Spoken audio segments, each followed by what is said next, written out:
நான் எப்போலேருந்து ஃபார்மருக்கு வந்து form plan போட்டு கொடுத்துட்டு இருந்தனோ அப்போலேருந்து ஒவ்வொரு ஃபார்மருடைய ஃபீல்டையும் நான் விசிட் பண்ணும்போது எல்லாருடைய ஃபீல்ட்லேயும் மேஜராக என்ன ப்ராப்ளம் இருக்குன்னா செடி எல்லாமே நல்லா வளருது. ஆனால் அந்த செடி வளரும் போது அதில் வந்து எந்த காயுமே பிடிக்க மாட்டேது.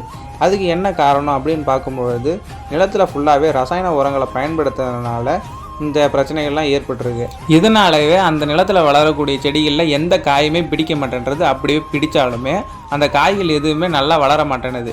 இதனாலவே நாங்கள் வந்து இயற்கை முறையில் எப்படி விவசாயம் பண்ணலாம் அப்படின்றத நாங்கள் ஃபார்ம் பிளானாக போட்டு கொடுத்துட்டு வந்துட்டுருக்கோம். முன்னெல்லாம் ரசாயன உரங்களை பயன்படுத்தாமல் இயற்கை விவசாயம் பண்ணும்பொழுது நிலத்தில் வந்து அதிகமாக மண்புழுக்களை பார்க்க முடியும். இப்போ அந்த மண்புழுக்களை பார்க்க முடியறதில்ல.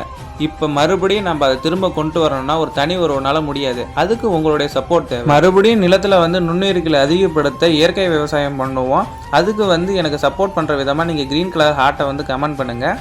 அது எனக்கு கொஞ்சம் மோட்டிவேஷனாகவும் இருக்கும். நானும் தெரிஞ்சுக்கிறேன் எத்தனை பேருக்கு இயற்கை விவசாயம் பண்ண ஆர்வம் இருக்குன்னு.